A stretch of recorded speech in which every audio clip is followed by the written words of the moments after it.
ang mga kwento ng pag-ibig, kwento ng buhay at kwento ng pag-asa dito sa Barangay Love Stories. Love Stories.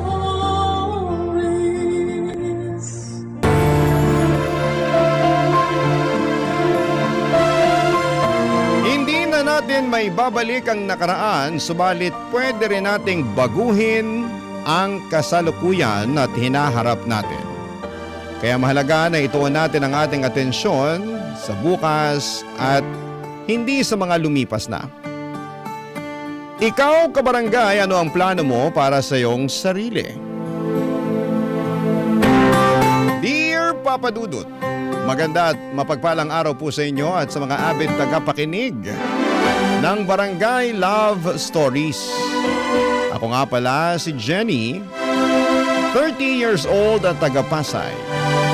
Matagal na akong nakikinig kay Papa Dudut at minsan ko na ring pinangarap na makapagpadala ng sarili kong istorya na kung papalarin ay mabasa niya on air. Magsisimula ang lahat noong nasa kolehiyo pa lamang kami ni Ricky, ang aking kasintahan. Kasama ko na si Ricky sa hirap at ginhawa. Nakilala ko siya noong second year high school. Magkaklase kami at parehong laki sa hirap. Masikap at masipag kami sa buhay ni Ricky. Mabilis naming naunawaan ang damdamin ng isa't isa dahil angkla rin namin ang pangarap na umasenso balang araw. Sa katunayan, tuwing summer ay sabay kaming naghahanap ng mapapasukang trabaho para naman maging produktibo ang aming bakasyon noon, Papa Dudut.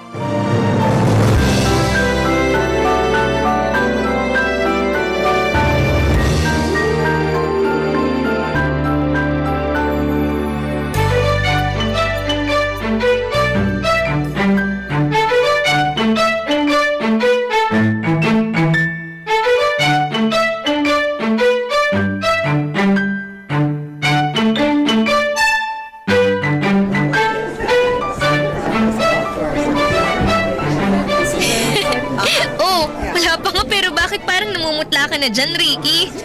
Halos mawalan na ng kulay yung mukha mo eh. Jenny naman, kinakabahan na nga yung tao, nakuha mo pa akong asarin. Ano nga namang hindi eh, nakakatawa ka kasi. Kalma ka lang. Hindi ko kasi mapigilan, saka bakit kasi kailangang may ganito pa? Eh hindi naman tayo mag-a-apply sa opisina. Sa garment factory lang naman tayo magtatrabaho, tapos part-time pa. Kahit naman magtindera ka sa palengke, i-interviewin ka pa rin ng may-ari. Kaya ano bang pinagsasasabi mo na bakit may paganito pa? Sorry na, kabado lang talaga. Parang di na gumagana ng maayos utak ko eh. Huwag kang ganyan, kasi baka wala kang maisagot pag tinanong ka na. Ano kaya sa tingin mo ang mga itatanong nila sa akin? Hindi ko rin alam eh. Pero siguro, kung anong mababasa nila dyan sa biodata mo, malamang na yun ang tatanungin nila sa'yo. Kinakabahan na naman ulit ako. Bakit naman? Di ba dapat di ka na masyadong kinakabahan? Kasi kabisado mo naman yung mga nakalagay dyan sa biodata mo. Personal information mo kaya yun. Kahit na, alam mo namang nervyoso ako eh. Sa bagay. O sige, ganito na lang. Habang di pa naman tayo tinatawag, bakit di na lang muna tayo mag-practice? Ha? Kunwari, ako yung mag-i-interview sa'yo. Ano, ready ka na? Oh, sige. Basta, wag mong ipakita na kabado ka ha? Kasi pag naramdaman nila yun, baka lalo ka lang nila tanungin ng ibang bagay na wala naman sa biodata mo. Tsaka mas hindi ka makakapag-isip at makakasagot ng maayos pag nilamon ka ng nerbiyos. Kaya kalma ka lang, Huminga ka munang malalim. Gayahin mo ako. Inhale. Exhale.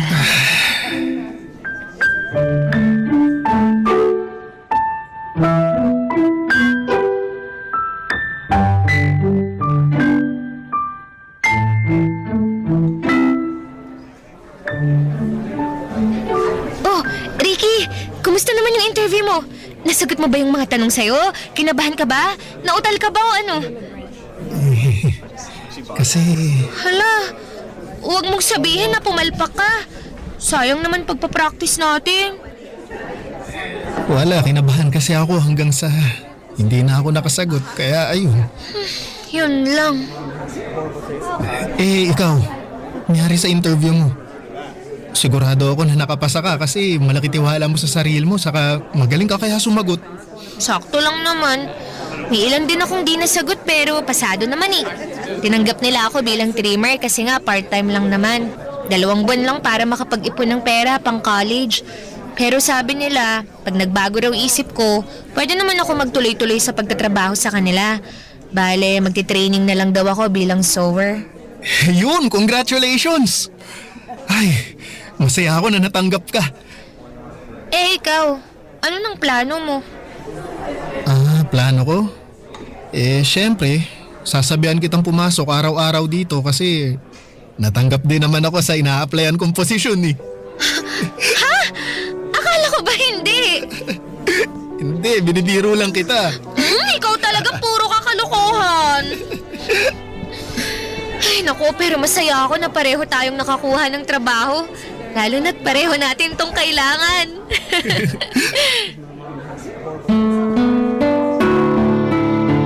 Papadudot, masaya kami ni Ricky dahil magkasama kami sa trabaho ng pareho kaming matanggap sa inaplayan naming garment factory. Sa pagtatrabaho doon namin ginugol ang buong summer vacation namin dahil nga sa nag-iipon kami ng pera na pambili ng mga gamit namin para sa kolehiyo. Pangarap namin ni Ricky na kumuha ng kurso na may kinalaman sa pagninegosyo. Gusto kasi naming lumawak ang aming kaalaman sa bagay na yon para pagdating ng panahon, kung loloobin ng langit, ay makapagpatayo kami ng sariling pinagkakakitaan. Yun bang pagpagod na kaming mga muhan, may negosyo kami na masasabi naming amin dahil kami ang amo. Kaso'y nagbago ang lahat nung papalapit na ang enrollment dahil merong inamin sa akin si Ricky, Papa Dudut.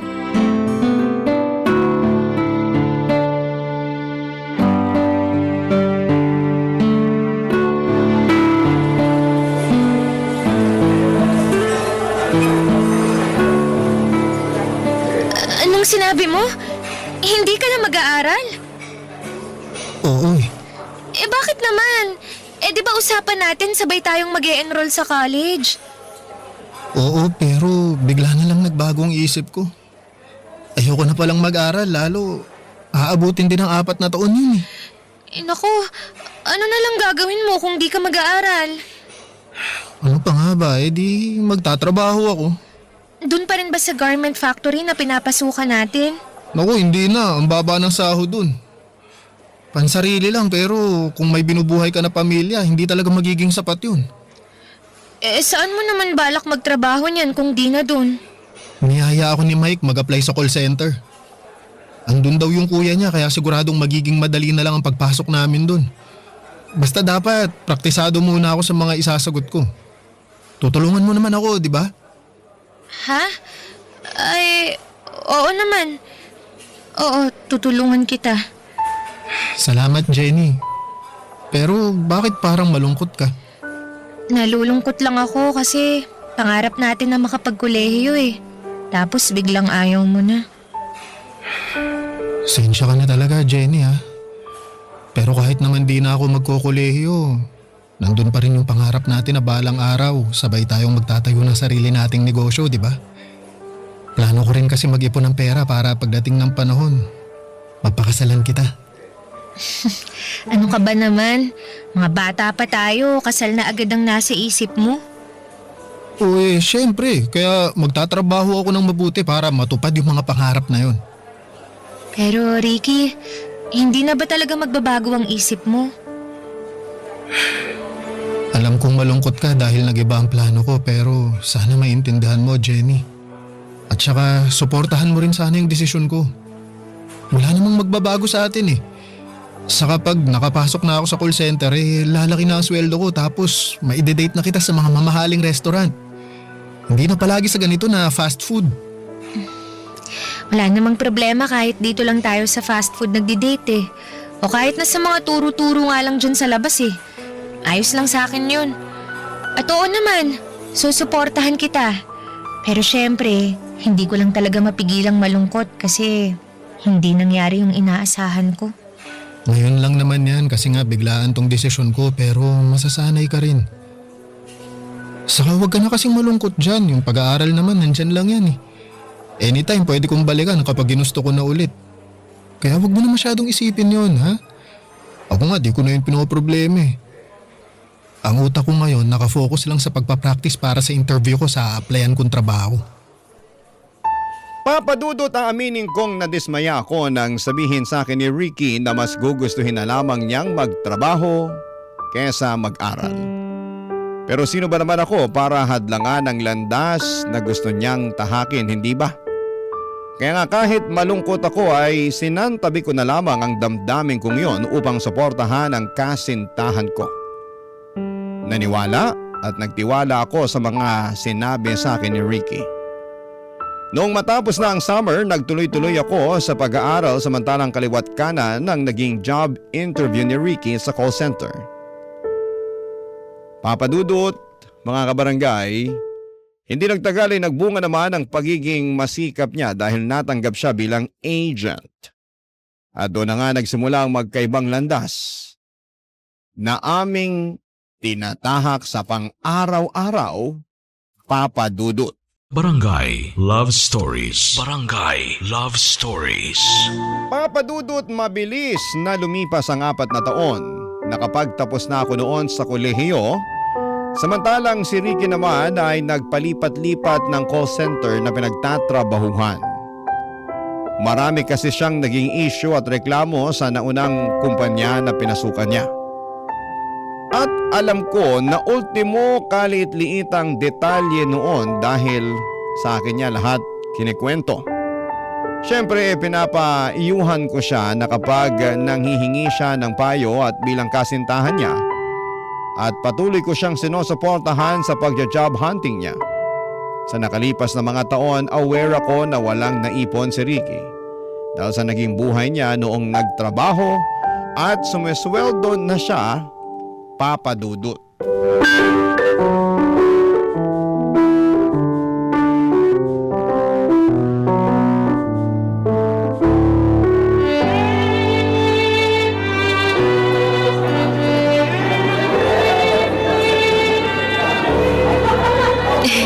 Thank you ulit sa pabulaklak, Ricky Na-appreciate ko to. Siyempre naman. Pinaghandaan at pinag-ipunan ko talagang lahat ng to para i-celebrate yung graduation day mo. Oo nga eh. Nagulat nga ako na niyaya at dinala mo ako sa mamahaling restaurant na to. Pero kahit naman sa fast food lang tayo kumain, ayos na sa akin eh. Ang mamahal kasi ng mga pagkain nila rito. May pera ka pa ba dyan? Oo naman. Di naman kita yayayain dito kung wala eh. Kaya huwag anong mag-alala dyan. Di tayo paghuhugasin ng pinggan dito mamaya. Baliw. May gusto pala akong sabihin, Jenny. Ano yun? Kinakabahan ako pero sige na nga. Matagal-tagal ko na rin naman tong pinag-iisipan eh. Ano nga yun? Sabihin mo na. Matagal-tagal na rin naman tayong magkarelasyon. Marami na rin tayong pinagdaanan at nalagpasan. Saka plano rin naman nating magpakasal pag pwede na, di ba? Oo. O tapos? Naisip ko kasi na paano kung subukan na nating mag-live-in? Ha? Live-in? Oo, may alam akong apartment na pwede nating lipatan. Seryoso ka ba talaga dyan? Ang babata pa nga natin, Ricky. Tsaka ano na lang ang sasabihin ng mga magulang ko, di ba? Uy, 21 years old na tayo. Yung iba nga 19 pa lang, nakahiwalay na sa pamilya nila eh. Pero iba naman yung gusto mong mangyari. Kasi para na rin tayong magiging mag-asawa niyan. Na wala pa nga lang basbas sa simbahan. Oo, pero hindi ka naman konserbatibo sa ganong setup eh. Kaso hindi pa ako handa eh. Kakagraduate ko pa lang at wala pa nga akong sariling trabaho. Tsaka paano kung mabuntis mo ko, ha? Di matitenga ako sa bahay. Hindi ako makakapaghanap ng trabaho. Sayang naman ang pinag-aralan ko. Bubuhayin naman kita eh. Akong bahala sa'yo. Ayoko pa rin. Jenny. Kung nakuha mo ang idea na yan sa mga katrabaho mo, kesyo sila nakikipag-live-in na, pues ibahin mo yung tayo. Ayoko pa talaga, tsaka hindi pa ako handa. Hindi ka pa handa.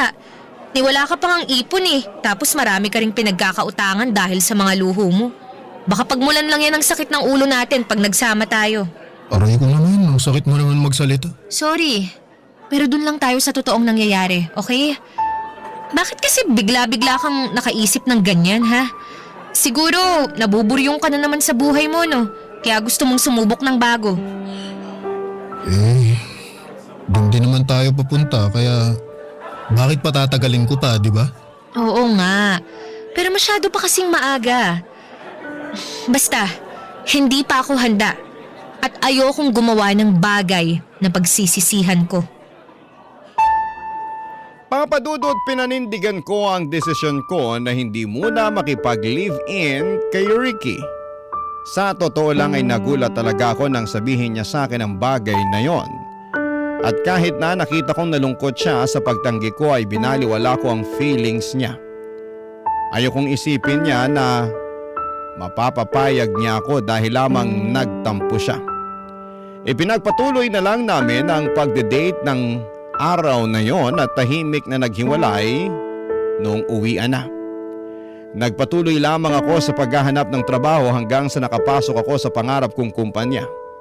Nagsikap ako dahil gusto kong may mapatunayan.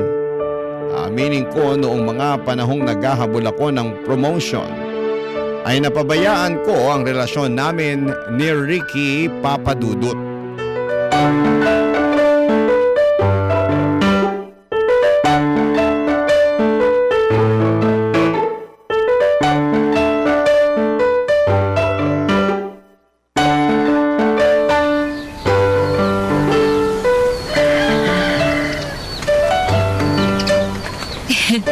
Happy birthday, Ricky! Ito oh, dinalhan kita ng paborito mong cake. Sige na, blow mo na yung candle mo. Salamat. Oh, bakit parang hindi ka naman masaya? Ha? Sinong may sabi? Masaya ako, no? Masaya raw. Kanina ka pa nakasimangot eh. Parang galit ka pa nga na dinalhan kita ng cake. Sinong di magagalit? Di ko naman gusto yung chocolate cake. Mukha kaya paborito ko. Aha? Mo ka ba? Akala ko kasi chocolate eh. O, kita mo na. Para namang bago pa lang tayo, ang tagal na natin, Jenny. Tapos pati paborito kong flavor sa cake, nakalimutan mo na. Naku, pasensya ka na. Nagkakahalo-halo na sa utak ko yung mga iniisip ko eh. Tsaka, bakit kailangan mong magalit? Hindi mo man lang na-appreciate ang effort ko na bilhan ka ng cake ngayong birthday mo. Na-appreciate ko naman, pero sana hindi ka na lang nag-effort. Pambihira ka naman, Ricky. Parang flavor lang ng cake magkakaganyan ka na. Kung ayaw mo, edi bibili na lang ulit kita ng bago. Wag na. Hindi ko naman kailangan ng cake. Saka nagbabawas na ako sa matamis, tapos panay pakain ka naman sa akin ng cake. Wag mong sabihin na nakalimutan mo na, pati yung bagay na yun. Ha? Ay... Ayan, puro kasi trabaho ang nasa isip mo eh. Oh, bakit naman nadamay ang trabaho ko rito? Bakit hindi? Totoo naman yun, di ba? Sa mga nakalipas na taon, puro ka nalang trabaho. Wala ka nang inatupag kundi ang trabaho mo. Yang hinahabol mong promotion at kahit na nung napromote ka na, di ka pa rin tumigil sa kagustuhan mong umangat ng posisyon.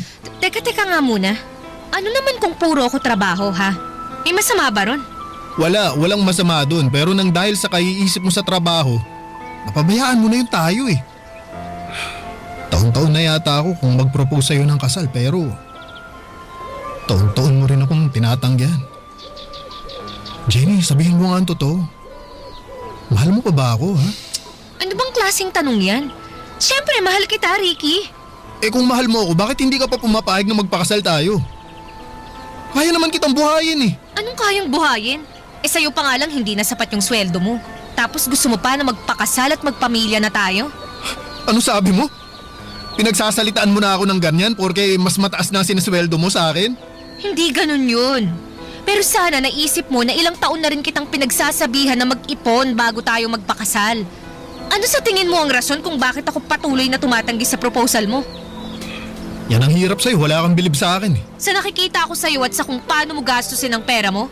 Oo, wala nga akong bilib sa'yo. Anong sinabi mo? Sinabi ko lang yung totoo. Kung na-offend ka, hindi ko na problema yun. Paano hindi ako ma-offend minamaliit mo ako? Kung makapagsalita ka, akala mo kung sino ka. Siguro may iba ka na ano? Saan naman ang galing yan? Sa akin lang, bakit? Wala akong iba, Ricky. Kung wala, bakit nga hindi ka pa nagpapakasal sa akin? Kung pera lang naman, pwede naman magawa ng paraan yan eh. Mag-iipon ako pagkatapos ng kasal natin. Hirap sa'yo, gusto mo yatang bilyonaryo na ako bago mo tanggapin yung proposal ko eh. Sa lagay, mas mahalaga na lang ba sa'yo ang pera kaysa tong relasyon natin? Ha, Jenny? Papadudot labis ako na-offend sa mga sinabi sa akin ni Ricky. Ang pagbintangan ako sa isang bagay na hindi ko naman ginawa o naisip gawin ay napakalaking sampal sa aking pagkatao. Kaya naman nagalit ako sa kanya at hindi ko inisip na birthday niya ng araw na yon. Sa nakikita ko ay insecure ang boyfriend ko at sa akin niya sinisisi ang bagay na yon. Bukod pa sa realidad na naapakan ko ang pagkalalaki niya.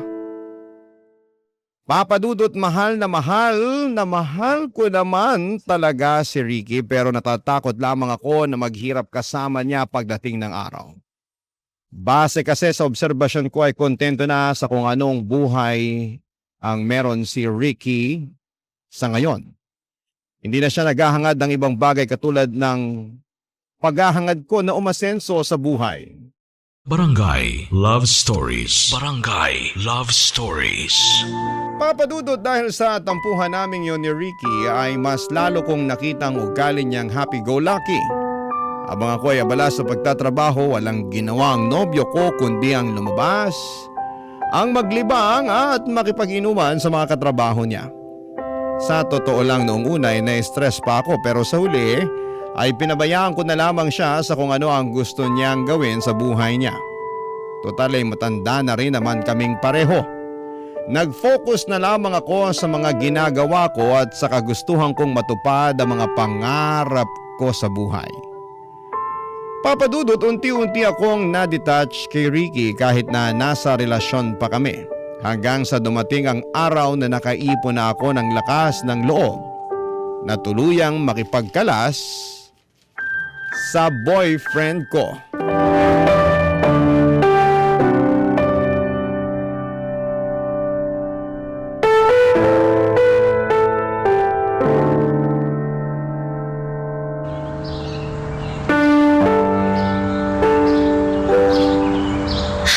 Yung totoo, pumunta lang talaga ako rito sa apartment mo para isauli tong mga gamit at damit na binili mo sa akin.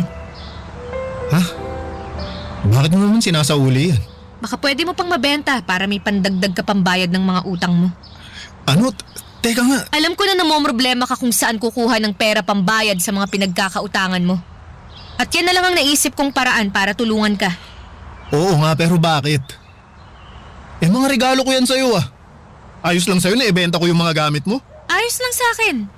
Kasi may isa pang rason kung bakit ako pumunta rito bukod sa isauli sa'yo ang mga yan. Ano yun, Jenny? Ricky, didiretsuhin na kita ha. Gusto ko na kasing makipaghiwalay sa'yo. Pero bakit? Kasi hindi ko na nakikita ang sarili ko na makakasama ka sa hinaharap. Lalo na sa estado mo ngayon na maraming pinagkakautangan, magastos, at kontento ka na lang sa buhay na meron ka. Narealize ko na hindi ko pala kaya na maghirap at mabaon sa utang kasama mo pagdating ng panahon. Kaya ngayon pa lang gusto ko nang bigyan ng pabor ang sarili ko. Jenny, nakikiusap ako. Ano ba? Huwag mo naman gawin sa akin to. Aminado ako na naging pabaya ako. Na hindi ako nakinig sa mga payo mo sa akin pero inaayos ko naman ng paunti-unti itong buhay ko eh. Para maging karapat-dapat sa'yo. Sige na naman, bigyan mo lang ako ng isa pang pagkakataon para patunayan sa'yo yung bagay na yun. Bakit ngayon lang? Bakit hindi pa noon, Ricky? Kasi kung noon mo pa sana ginawa yan, baka hindi na tayo umabot sa ganito. Hindi mo na ba ako mahal, Jenny? Kasi kung ako ang tatanungin mo, mahal na mahal kita eh.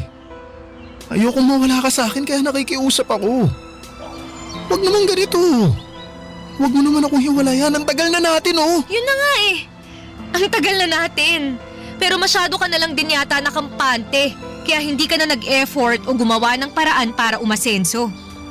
Kaya masisisi mo ba ako kung naisip ko na baka hindi ka naman talaga seryoso sa akin?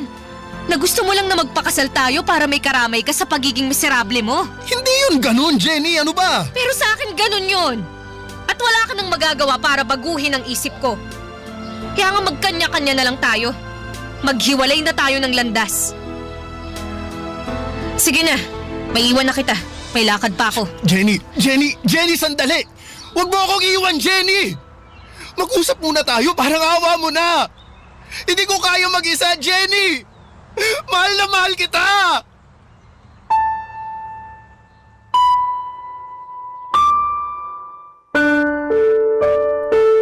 Papadudot aminin kong hindi pa naman naubos ang lahat ng pagmamahal ko kay Ricky. Pero natatakot kasi ako na bumuo ng pamilya kasama siya lalo na at walang katiyakan na mabibigyan niya kami ng maayos na buhay sa hinaharap. At kahit na may sarili akong trabaho, alam ko na kapag nagka-baby na kami ay posibleng may sakripisyo ko ang mga pinaghirapan ko. At hindi pa ako handang bitawan ang bagay na ilang taong ko ring trinabaho. Kaya nga ang pakikipaghiwalay na lamang kay Ricky ang paraan na naisip ko. Papadudot, mabilis na lumipas ang ilang taon at wala akong naging boyfriend dahil focus lamang ako sa aking career. Samantala iba't ibang babae ang nabagbalitaan kong nagiging nobya ni Ricky. Andun pa rin yung kaunting selos pero binabaliwala ko na lamang yon at iniisip na tuluyan ding mawawala ang damdamin ko para kay Ricky. Hanggang sa muli kaming nagkita ng ex ko nito lamang buwan ng May ngayong taon. Dahil umattend kami sa kasal ng common friend namin, Papa Dudut.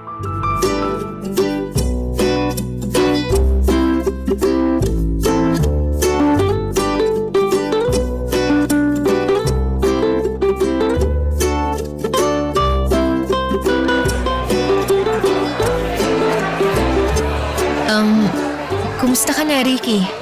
Long time no see ah. Oo nga eh. Tagal na rin simula nung huling nagkita at nagkausap tayo.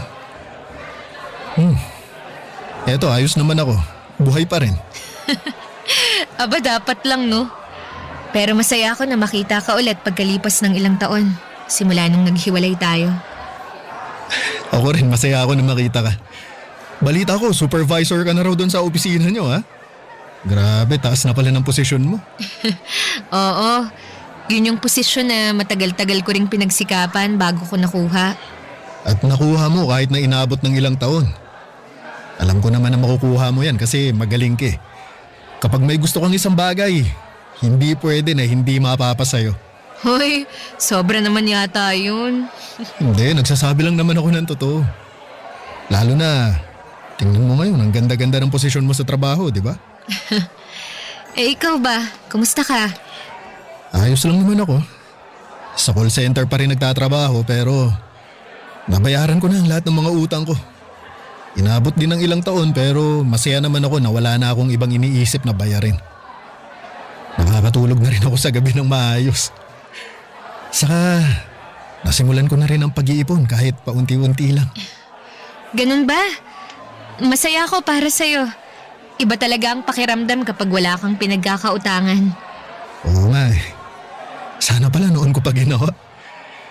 Sana noon pa ako nakinig sa'yo. Kaso hindi eh. Pinairal ko ang pride ko at masyado akong nagpakakampante kaya umabot pa tayo sa hiwalayan. Pero siguro kung hindi nangyari yun, hindi ako makakapag-isip-isip ng mabuti at magigising sa katotohanan. Okay. Siguro nga, meron pa rin namang magandang nangyari sa atin dahil sa paghihiwalay natin noon. Oo, meron din naman. Teka, kumusta pala ang puso mo? May bago na bang nagpapatibok dyan? Naku, wala pa. Hindi ko priority ang love life. Eh ikaw, balita ko ang dami mo raw naging girlfriend simula nung naghiwalay tayo ah. Naging chick boy ka na bigla. Sus, hindi naman seryoso yung mga yun. Ibig sabihin, single ka ngayon? Hindi rin. May karelasyon na ako ng 1 taon, si Celine. At plano ko na nga mag-propose ng kasal sa kanya ngayong buwan eh. Ha? Talaga? Mabuti naman kung ganun. Ikakasal ka na pala. Nakakatuwa naman. Kaya nga eh. Ay, malaki ang pasasalamat ko sa may kapal kasi dumating sa buhay ko si Celine. Marami akong natutunan sa kanya. Tinulungan din niya ako para ayusin na talaga tong buhay ko. Alam mo, kung hindi dahil sa kanya, hindi ako makakaahon sa mga pinagkakautangan ko noon. Hindi ako magkakaroon ng pangarap sa buhay. Ngayon na nagsisimula na akong mag-ipon, sa tulong na rin ni Celine, gusto ko na rin isabay ang pagbuo ng pamilya namin. Alam mo naman na matagal ko na yung pangarap nung tayo pa lang, di ba? Oo naman. Taon-taon ka nga nun nagpo-propose sa akin eh. Kaya nga eh. Congrats sa inyo ni Celine. Best wishes na lang sa kasal ninyo. Ikaw naman wala pa nga eh. Magpo-propose pa lang ako. I-claim mo na yan. Doon din naman kayo papunta eh. Kaya ngayon pa lang, binabati na kita, Ricky. Papadudot magsisinungaling ako kung sasabihin kong hindi ako nasasaktan ng mga oras na yon nang malaman kong may girlfriend na pala si Ricky at plano na nga niyang mag-propose dito. Sa isip ko ay ako dapat ang nasa kalagayan ng babaeng yon. Ako dapat ang pakakasalan ni Ricky pero imposible na ngang mangyari yon. Dahil naka-move on na siya samantalang ako ay walang naiwang nagmamahal, Papadudot. Batid ko na marami ang magsasabi sa mga kapuso natin na hipokrita ako dahil ako ang nakipaghiwalay kay Ricky noong araw. At ewan ko rin ba sa sarili ko kung bakit hanggang ngayon ay hindi pa rin ako makausad mula sa kanya. Siguro may mga bahagi sa akin na naniniwalang magkakabalikan pa rin kami ni Ricky. Nasusuyuin niya pa rin ako pagkatapos naming maghiwalay dahil nga sa sinabi niya sa akin na matagal niya pa rin akong or mahal pa rin niya ako at meron kaming pinagsamahan. Ngunit nagkamali ako at kailangan ko na lamang tanggapin na hindi talaga kami ang tinakda para sa isa't isa. Kahit nasa ngayon ay usad pagong ang aking pag-move on. Maraming salamat po, Papadudot. Sakaling mapili po ninyong i-area ang sulat ko, God bless and more power sa inyong programa. Ang inyong kapuso at kabarangay forever, Jenny. Anong say mo sa Barangay Love Stories na ito? Pagkwentuhan natin sa comment section yan.